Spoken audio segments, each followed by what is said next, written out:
तो दोस्तों, क्या आपने कभी सोचा है गणेश जी को सबसे पहले क्यों पूजा जाता है और उनके सर पर सिर्फ हाथी का सर क्यों लगाया गया? आज मैं आपको गणेश चतुर्थी के कुछ ऐसे रहस्य बताने जा रहा हूं जो कि आपने पहले शायद ही कभी सुने हो। तो चलिए शुरू करते हैं अपनी इस वीडियो को, which is divided in 5 parts. Part number 1, Ganesh ji के जन्म की कहानी। एक दिन माँ पार्वती तैयार हो रही थी। उन्होंने अपने शरीर की मिट्टी से एक छोटा बच्चा बनाया और उसमें प्राण डाल दिए। यही बच्चा बना गणेश। अब एक दिन पार्वती माँ ने कहा, बेटा मैं अंदर नहाने जा रही हूँ, तू दरवाजे पर खड़े रहना, किसी को भी अंदर मत आने देना।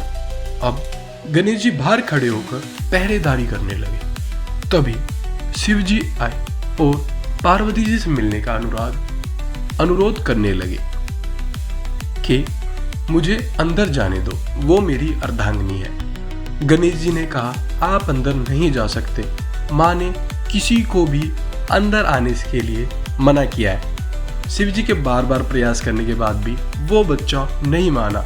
शिव जी ने आखिर गुस्से में आकर अपना त्रिशूल चला दिया, जिससे गणेश जी का सर धड़ से अलग हो गया। बाहर का शोर सुन के माँ पार्वती जैसे ही बाहर आई और गणेश जी को धरती पर गिरा पाया तो उनके क्रोध की सीमा न रही।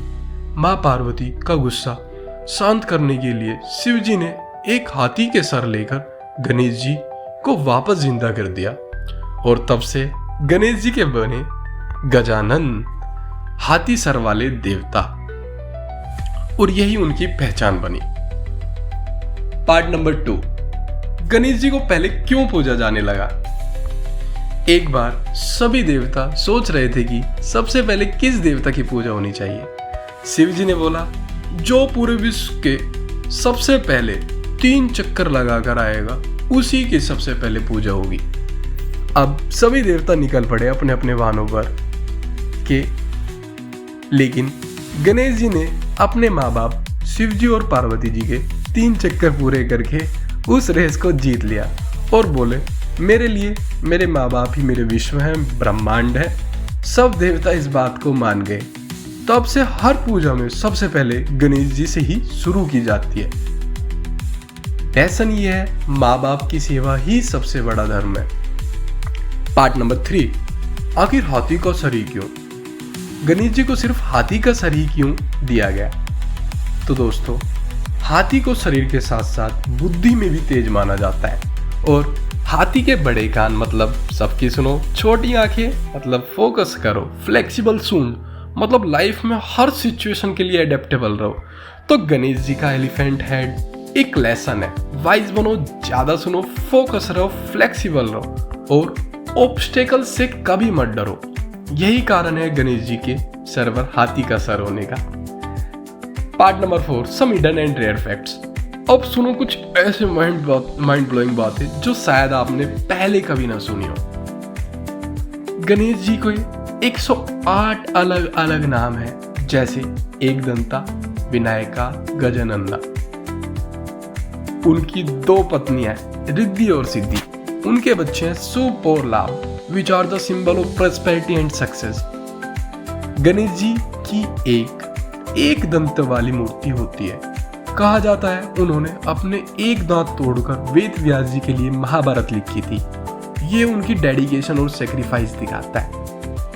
और एक हिस्ट्री फैक्ट, गणेश चतुर्थी को एक पब्लिक फेस्टिवल पहली बार लोकमान्य तिलक जी ने बनाया था। उस टाइम ब्रिटिश रूल था और लोकमान्य तिलक जी ने गणपति उत्सव को एक महाउत्सव लोगों को इकट्ठा करने के लिए बनाया था। पार्ट नंबर 5, गणेश जी का सिंबोलिज्म। गणेश जी के शरीर का हर एक हिस्सा हमें कुछ न कुछ सबक देता है, जैसे बड़ा माथा, बड़ा सोचो, बड़ा पेट, पॉजिटिविटी और ज्ञान को समाओ, बड़े कान, ज्यादा सुनो, मूसक वाहन मतलब अपनी डिजायर को कंट्रोल करो, हाथ में मोदक, मेहनत के बाद का फल मीठा होता है। हर एक चीज एक डीप मैसेज देती है कि लाइफ में बैलेंस, पेशेंस और विजडम सबका इंपॉर्टेंस होता है। तो दोस्तों, गणेश चतुर्थी सिर्फ एक फेस्टिवल नहीं है, ये हमें सिखाता है कि प्रॉब्लम्स चाहे कितनी भी बड़ी क्यों ना हो, पेशेंस, विजडम और फेथ से हर दिक्कत दूर की जा सकती है। और शायद इसीलिए हम सब मिलकर हर साल कहते हैं गणपति बाबा मोरिया, मंगल मूर्ति मोरिया।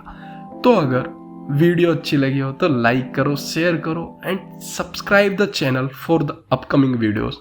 जय हिंद दोस्तों, मिलते हैं नेक्स्ट वीडियो में।